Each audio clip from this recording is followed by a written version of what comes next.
દેશભરમાં લોકસભા ચૂંટણીનો માહોલ જામ્યો છે। 2 તબક્કામાં મતદાન પૂર્ણ થયા બાદ મંગળવારે ત્રીજા તબક્કામાં ગુજરાતની જનતા પોતાના મતાધિકારનો ઉપયોગ કરશે।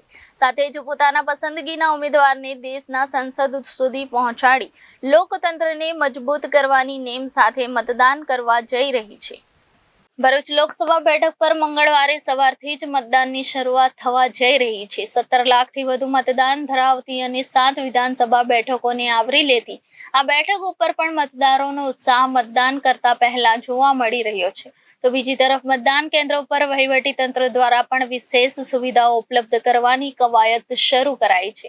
સાથે જ ઉનાળાની કાળઝાળ ગરમીમાં લોકોને હાલાકી ન પડે માટે સામાજિક સંસ્થાઓ દ્વારા પણ મતદારો માટે પાણીની સુવિધા ઉપલબ્ધ કરવામાં આવી રહી છે।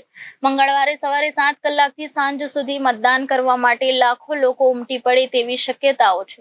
તેવામાં મતદાન મથકોના બૂથ ઉપર સહિતના અનેક જિલ્લાઓના અનેક સ્થળે પોલીસ વિભાગનો પણ ચુસ્ત બંદોબસ્ત ગોઠવાઈ ગયો છે। આપ જાણો છો તે રીતે લોકસભા સામાન્ય ચૂંટણી 2024 ની કાલે પોલિંગ એટલે કે વોટિંગ થવા જઈ રહ્યું છે।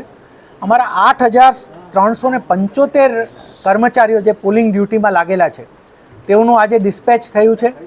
એ લોકો બૂથ માટે રવાના થયા છે અને તે જ રીતે 4,000 જેટલા પોલીસ કર્મચારીઓ જેઓ સુરક્ષાની વ્યવસ્થામાં તૈનાત છે તેઓ પણ આજે ડિસ્પેચ થયા છે પોતપોતાની ડ્યુટી માટે। આ ઇલેક્શન દરમિયાન આપણા 7 એસીનું તમામ બૂથ લેવલની વ્યવસ્થાઓ થઈ ચૂકી છે। તમામ સ્ટાફ હવે લાગી ગયો છે એમાં, એટલે હવે we are in the final moments of election. આની સાથે સાથે લોજિસ્ટિક્સની પણ તમામ વ્યવસ્થાઓ થઈ છે।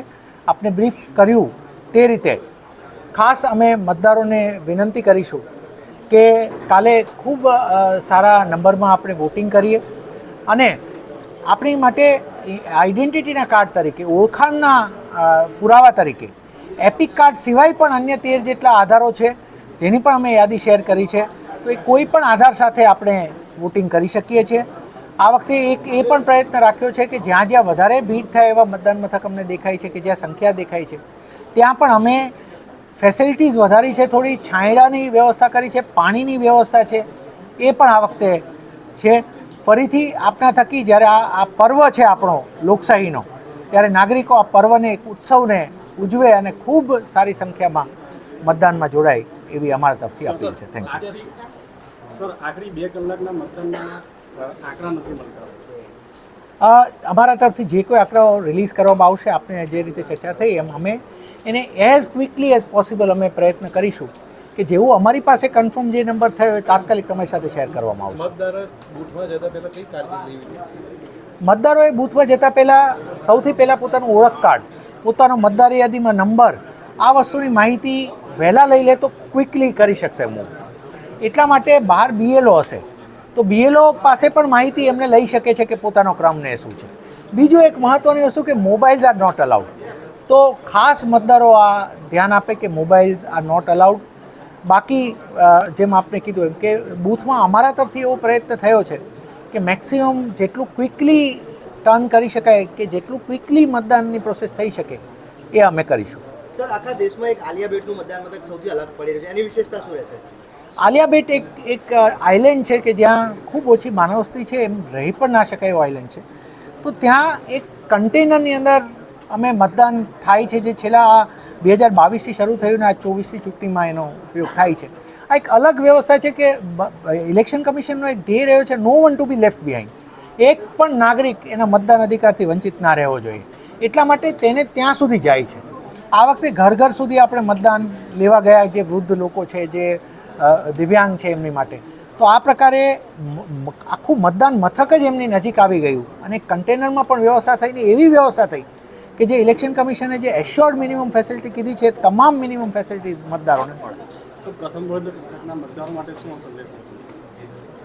મતદારો માટે મારો એ જ મેસેજ છે કે આપણી માટે આ આપણને મળેલી આપણી ફરજ છે, આપણો અધિકાર છે અને આપણો એક પ્રિવિલેજ છે। મિત્રો, વિશ્વની એવી કેટલી જનસંખ્યા છે કે જેમની માટે મતદાનનો અધિકાર પણ નથી। આપણે તો પ્રિવિલેજ ઇન્ડિયન્સ તરીકે મળ્યું છે કે આપણે મત આપીએ છીએ and we are part of the government corporation, આપણે બધા, એટલે મતનો અધિકાર મળ્યો છે।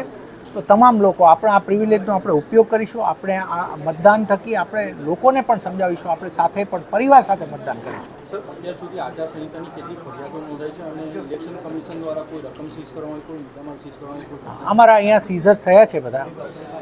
There was a seizure of 28 lakh rupees as well. એ જ રીતે લિકર ઇઝ ઓલ્સો સીઝ. 28 લાખના કેશ થયા છે અને નાર્કોટિક્સ પણ સીઝર થયા છે. અને આચારસંહિતામાં અમે એને 100 મિનિટના ટાઈમ ફ્રેમમાં અમે દરેક કમ્પ્લેન્ટ્સને અમે એડ્રેસ કરી છે.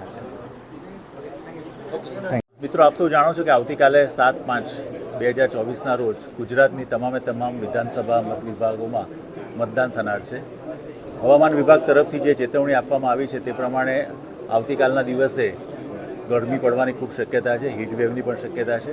આ શક્યતાને ધ્યાનમાં રાખી અને વહીવટીતંત્ર દ્વારા મતદારોને કોઈપણ જાતની અગવડ ન પડે તે હેતુથી દરેક મતદાન મથક ખાતે એક ખાસ મેડિકલ ટીમની રચના કરવામાં આવેલી છે. દરેક મતદાન મથકમાં અમારા આશા વર્કર હાજર હશે. આ સિવાય દરેક મતદાન મથકને નજીકના પીએચસી કે સીએચસીની સાથે અમે એને કોઓર્ડિનેટ કરી દીધેલું છે. એટલે જે તે મતદાન મથકમાં રહેલા કોઈપણ મતદાર અથવા તો અમારા સ્ટાફ એને કોઈપણ હેલ્થ રિલેટેડ ઇસ્યુ થાય તો તાત્કાલિક જે તે સંબંધિત નજીકના પીએચસીમાં એને રિફર કરવામાં આવશે.